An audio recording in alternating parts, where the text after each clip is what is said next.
آپ معمولاً Pakistan super league سے متعلق ہر لمحہ پرجوش دیکھتے ہیں اس وقت، لیکن اس وقت تو پاکستان کی سپر لیگ ہوئی ہوئی ہے، الحمدللہ پوری دنیا میں پاکستان کے چرچے ہیں، ساری نظریں اسلام آباد میں ہی ہیں، اور پاکستان کی گویا سفارتکاری کا اس وقت ہر لمحہ پرجوش ہے، اور تو اس لیے اس خصوصی نشریات کا ہی اہتمام ہے. And I am so glad chairman AR نقطہ جناب کامران خان صاحب ہمارے ساتھ ہیں، جن سے ہم اس نشریات کی اس سیگمنٹ کا آغاز کرتے ہیں. Sir thank you very much once again. So آج کا دن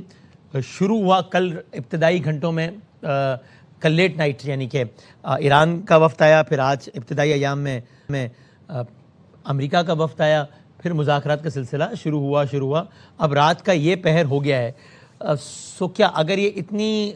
جو طوالت ہے، ظاہر ہوئی تاخیر تو کچھ باعث تاخیر بھی تھا، لیکن اس طوالت میں کوئی پریشانی تو نہیں چھپی ہوئی؟ جی بہت بہت شکریہ وسیم بھائی، آپ کا بہت شکریہ ایک بار پھر. اور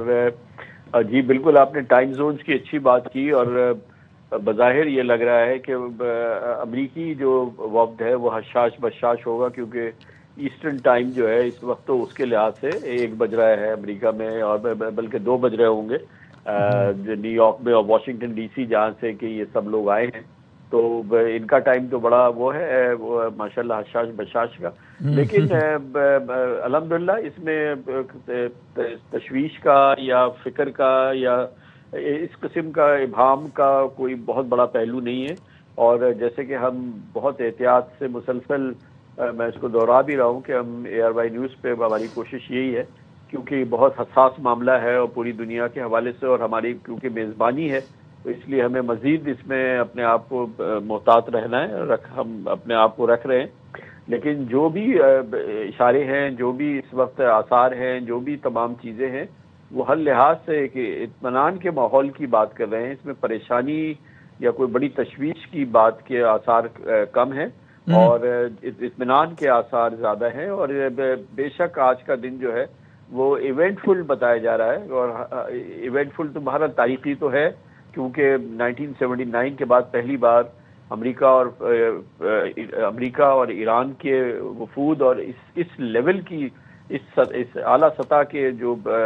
شخصیات ہیں، آفیشلز ہیں، وہ ایک دوسرے کے آمنے سامنے بیٹھے. تو تاریخ تو رقم ہو گئی ہے. اور اس میں بھی اچھی بات یہ ہے کہ کیونکہ یہ تاریخی خالی رقم نہیں ہوئی ہے، بلکہ اس میں جو پیش رفت کی بات ہے، جو ابتدائی پیش رفت کی بات ہے، وہ بھی سامنے آ رہی ہے. اور اس میں ایک اور بات بھی امپورٹنٹ ہے کہ ماحول ابھی تک جو ہے وہ بہترین ہے. ورنہ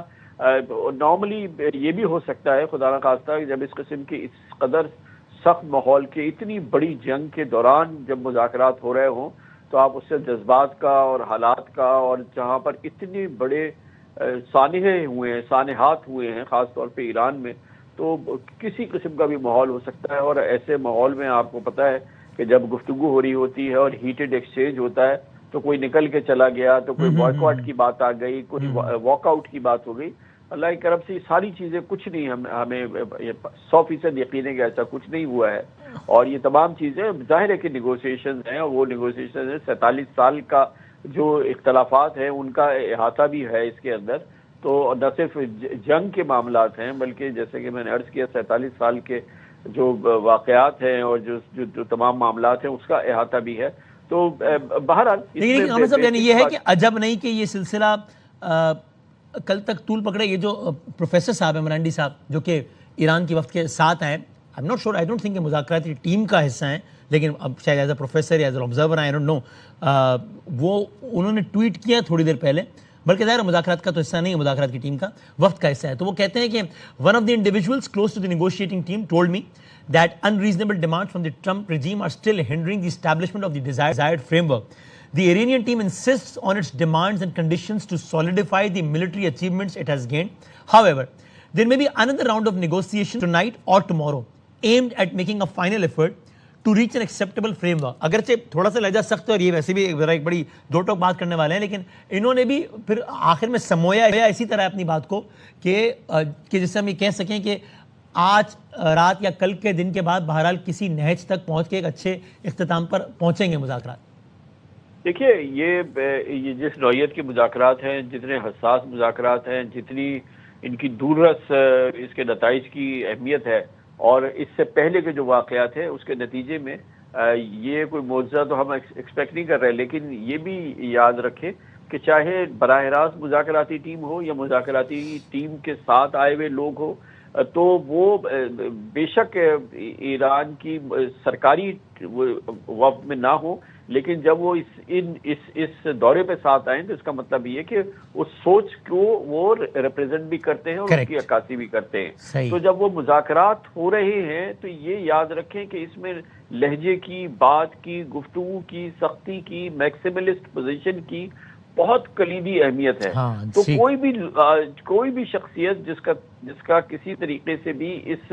ایرانی جو یہاں پہ ڈیلیگیشن اس پر موجود ہے اس کا کوئی تعلق ہے، تو وہ اس کا لہجہ، اس کی گفتگو، اس کی ایک ایک چیز بڑی نپی تلی، اور کیونکہ وہ ایک میکسیملسٹ پوزیشن سے گفتگو کا آغاز کر رہے ہیں، امریکن بھی میکسیملسٹ پوزیشن سے گفتگو کا آغاز کر رہے ہیں، تو یہ عکاسی سمجھیے سرکاری عکاسی ہے۔ آپ اس سے یہ اندازہ لگائیے کہ میں اور آپ اتنی احتیاط برت رہے ہیں بحیثیت میزبان کہ ہمیں ایک لفظ بھی کہ ہم اچھائی کی یا برائی کی یا کسی قسم کی کوئی گفتگو یا خبر جو ہے وہ اپنی طرف سے ہم اس کو نہیں بیان کر رہے، نہ اس کا ذکر کر رہے ہیں۔ تو یہ ہمیں تو انتظار کرنا چاہیے کہ اس سلسلے میں جو اسپیشل آف سرکاری ہوتی ہے کیا ہوتی ہے، اور یہ بھی بہرحال امپورٹنٹ ہے کہ یہ اگر آپ اوور آل مذاکراتی اگر آج آپ وہ دیکھیں ٹائم کتنا لگا ہے، تو یہ چند گھنٹوں پہ محیط ہے۔ جب سے یہ وفود آئے ہیں پراپر اور پھر مذاکرات ہوئے، اس دوران 2 بار یہ یعنی کہ ان کا پاز آیا ہے جس میں کہ پرائم منسٹر سے ملے ہیں، ایرانی وفد ملا ہے اور یقینی طور پہ امریکی وفد ملا ہے۔ بے شک اس دوران مذاکراتی کسی نہ کسی لیول پہ عمل جاری تھا۔ یہ جو ٹاپ لیڈرشپ تھی یہ وہاں سے ہٹی ہے اور یہ انہوں نے ایک پاز لیا پرائم منسٹر پاکستان سے ملنے کے لیے، لیکن وہ عمل ابھی جاری تھا۔ لیکن یہ تو دیکھیے، یہ جو اس سے پہلے 2015 میں ایک بہت بڑا نتیجہ نکل گیا تھا امریکہ اور ایران کے مذاکرات کا، وہ 4 سال چلے تھے جی۔ تو یہ جو حقیقت یا اس کی جو آپ جڑ تک جب پہنچیں گے تو اس میں تو بہت ٹائم لگے گا۔ اگر ہم 15 دن میں بھی 20 دن میں بھی کہیں کسی نتیجے میں پہنچیں گے تو یہ بہت بڑی بالکل صحیح، بہت مناسب